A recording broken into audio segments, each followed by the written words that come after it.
네, 그랜저 IG 페이스리프트의 트렁크를 보여드릴게요. 키는 이렇게 생겼습니다. 키가 두 종류인데 요건 카드키고요. 이 카드키의 질감이 굉장히 좋네요. 만듦새도 좋고, 버튼은 지금 정전식은 아니고 누르면은 살짝 이렇게 눌리는 부분이 있습니다.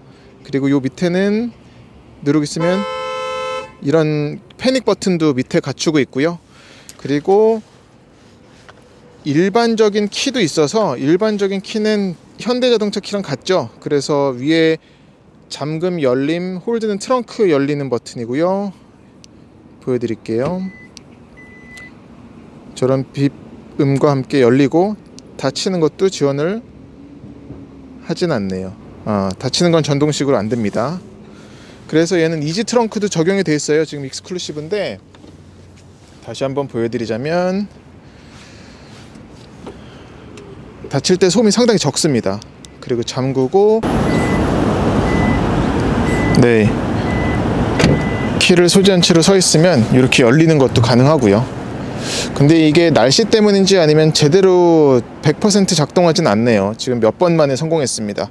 트렁크 공간은 준대형 세단에서 기대할 수 있는 그 정도 수준으로 볼 수 있겠고요. 이제 소나타 DNA 같은 경우는 하이브리드 모델이나 아니면은 일반 가솔린 모델이나 트렁크 공간이 같거든요. 근데 얘는 확실히 페이스리프트 모델이라서 이번 그 신형 플랫폼, 3세대 신형 플랫폼이 아닌 기존 플랫폼이기 때문에 트렁크 공간이 하이브리드 모델은 가솔린보다 크기가 작아요. 공간이 더 작고, 또 별도의 어떤 C가잭이라든지 그런 장치는 따로 없습니다. 천장에도 이렇게 마감이 잘 돼 있고요. 또 스키스루도 저렇게 뚫려 있고, 2열 시트는 접을 수는 없고요. 당연히 뭐 준대형 세단이다 보니까 흔치 않죠. 그렇게 2열 시트를 폴딩할 수 있는 건. 바닥에는 배터리가 확실히 자리 잡고 있어서 열어보면, 지금 이건 이제 하이브리드 배터리예요. 38kW짜리 배터리를 갖추고 있고요. 또 오른쪽에는 여기에 이제 일반적으로 내연기관차에도 들어가 있는 그런 배터리가 자리하고 있습니다. 그래서 얘는 그리고 또 들 수 없어요. 보시면 요런 데에 지금 다 고정이 돼 있잖아요. 그래서 저걸 해제하지 않으면은, 볼트를 풀지 않으면 스티로폼은 제거할 수가 없겠고, 제거할 일도 뭐 흔치는 않죠. 그렇습니다. 말씀드렸다시피 닫히는 거는 키로는 안 되고, 여기는 버튼으로만 닫을 수가 있어요. 그리고 하나 말씀을 안 드린 게, 트렁크 버튼은 여기에 있습니다.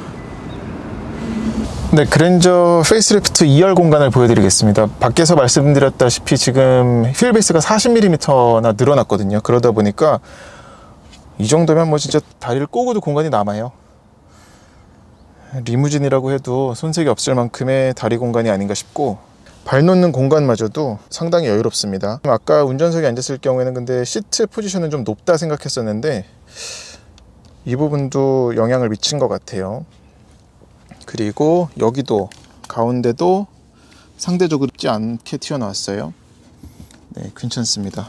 그리고 2열 승객을 위해서는 송풍구도 여기 뚫려 있고, 하지만 B필러에는 따로 뚫려 있지는 않습니다. 창문은 보자면은 막힌 데 없죠. 그리고 수동식이지만 차양막도 갖췄고요. 이쪽 리어 쿼터 글라스 쪽에 두껍게 한 C필러가 이렇게 아주 멋지게 자리 잡으면서 2열 승객의 후방 시야도 상당히 많이 확보를 했습니다. 그리고 이 루프를 감싼 스웨이드 소재, 이거는 뭐 이 페이스리프트 이전 그랜저에서도 고급 트림에는, 상위 트림에는 적용을 했었던 소재이긴 한데, 이게 2열에 앉았을 경우에는 더욱더 좀 고급스럽게 느껴지네요. 그리고 열선도 여기에 2단계로 들어갔고요. 또 이쪽 센터 암레스트를 보여드리자면, 센터 암레스트에도 오디오를 조작할 수 있는 볼륨 조절이라든지 아니면 채널 넘기는 것, 그리고 음소거 등등이 자리 잡고 있어서 손으로 잡고 조작하기는 아주 편하겠습니다. 그리고 여기도 스트 공간도 있고, 여기도 마감을 잘 해놨어요. 이 뒤쪽에는 12V C가잭하고 USB 충전 포트도 갖추고 있습니다. 파노라마 썬루프도 이렇게 잘 뚫려 있어서 2열 승객의 채광성 확보에 참 도움이 되겠습니다. 2열 시트를 좀 보여드리자면, 전형적인 어떤 준대형 세단에서 기대할 수 있는 시트 같아요. 방석 쿠션이라든지 아니면은 뭐 등받이라든지 아주 물렁하진 않습니다. 적당히 탄탄해서 만져보기만 해도 이 촉감이 굉장히 좋아요. 그리고 얘는 캘리그래피는 아니라서 어깨 부분에 퀼팅 패턴이 적용되진 않았습니다. 그리고 익스클루시브는 또 캘리그라피와 다르게 이 헤드레스트에 그 별도의 목베개, 별도의 그 헤드 쿠션이 적용되진 않아요. 근데 지금 손으로 만져보면 적당히 푹신해 가지고 익스클루시브 정도여도 괜찮지 않을까 싶습니다. 리어 선쉐이드는 전동식인데 2열에서 별도로 조작을 하진 못하고 운전석 쪽에서 조작할 수가 있고요. 그리고 스피커도 이 뒤쪽에 3개나 들어가 있죠. 이쪽에도 도어에도 있고 여기에도 작은 트위터까지 들어가 있습니다. 그리고 도어 포켓은 그렇게 크진 않아요. 1열과 마찬가지로 이 폭 자체가 좁습니다. 그래서 어떤 커다란 음료수라든지 그런 걸 넣기는 좀 아쉬운 게 있네요. 소재를 좀 얘기를 드리자면 1열과 차이가 없습니다. 이 위쪽은 우레탄, 그리고 이 암레스트 쪽은 가죽을 썼어요. 근데 여기만 지금 가죽이고 다시 아래는 우레탄입니다. 이거는 그때 남양연구소 들어가서 인테리어 선임 디자이너에게 물어봤더니 기존 IG 그랜저와 비교했을 경우에 가죽이 쓰인 부분을 좀 더 확대했대요. 그 정도 차이라고 합니다. 그리고 이 발매트는 지금 색깔은 검정색인데 이게 밝은 색도 있거든요. 그건 마치 슈퍼 럭셔리 브랜드까지는 아니지만 그래도 그 색감을 잘 뽑아 가지고 상당히 좀 고급 카펫 느낌을 연출을 했습니다. 그런데 그것 역시 변동은 아니래요. 소재를 바꿨다고 하진 않았어요. 재밌는 부분은 이 차에 그랜저라고 쓰인 게 엄청 많아요. 여기 지금 도어마다 그랜저라고 음각으로 새겨놨고 이 도어 스텝에도 또 이런 패널을 덧대놨고 지금 보시면 1열에도 그랜저라고 써있고 한 10개 되는 것 같습니다. 네, K7 프리미어 트렁크를 보여드리겠습니다. 키는 이렇게 생겼고요. 이전에 기아차에서 봤었던 스팅어에서도 봤었던 키와 비슷하죠. 플라스틱인데 마감은 잘했습니다. 버튼은 여기에다 모아놨고요. 이지 트렁크가 있어서 키를 소지한 채로 가까이 가면 뒤에 3초 정도 있으면 이런 알람과 함께 열려요. 그리고 이 실린더 소리가 굉장히 작습니다. 이건 닫을 때도 마찬가지인데 한번 보시죠.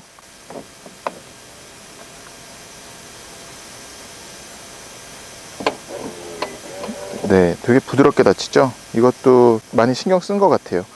그리고 키로도 열 수 있지만 얘도 마찬가지로 트렁크 버튼이 이 기아 엠블렘에 숨어 있어요. 그래서 눌러보면 이렇게 열립니다. 트렁크는 굉장히 넓습니다. 공간에서 변화는 없어요. 근데 마감은 이전에도 이렇게 꼼꼼하게 잘 돼 있었는지 모르겠는데 상당히 빈틈없이 이런 트렁크 리드뿐만 아니라 모든 구석구석을 잘 마감해 놨어요. 구석에는 이런 트렁크 네트를 걸 수 있는 고리도 양쪽에 있고 또 이 안쪽에는 보이시죠? 여기에도 이렇게 걸 수 있는 고리가 마련이 되어 있습니다. 그리고 바닥도 드러내면은 밑에 스페어 타이어 대신 이렇게 별도의 여분의 공간이 또 있어서 잡다구리한 물건들을 수납하기 편하게끔 해놨습니다. 바닥은 철이 좀 그대로 드러나긴 하죠. 그리고 저쪽에는 스키스루도 갖추고 있고 공간 자체가 일단 굉장히 커서 중형 세단에서 기대할 수 있는 그런 공간을 갖고 있어요. 골프백을 넣는다든지 아니면은 여행 가방을 넣기도 참 여유롭겠습니다. 네, K7 프리미어의 2열을 보여드리겠습니다. 2열은 광활합니다. 지금 무릎 공간부터 먼저 보여드리자면 주먹이 뭐 한 4개 이상 들어갈 수준이고요. 헤드룸은 주먹 1개가 거의 들어가는데 그래도 차 자체가 이 폭이나 이런 게 넓어서 괜찮아요. 부족하다고 느껴지진 않습니다. 그리고 옆에 창문도 눈높이로 바라봤을 경우에 충분히 잘 맞고요.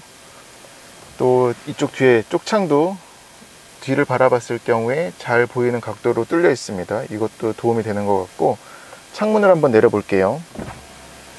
내려갈 때를 잘 보세요. 끝에서 지금 속도가 줄어드는 거 보셨나요? 다시 한번 해보면 네, 이렇게 속도를 줄이면서 조금이라도 좀 소음을 줄이려고 한 것 같아요. 마지막에 그 턱 닫힐 때 있잖아요. 그런 소음마저 좀 줄이려고 한 노력인 것 같고 근데 작동하는 모터 소리 자체가 좀 있습니다. 다시 들어보시면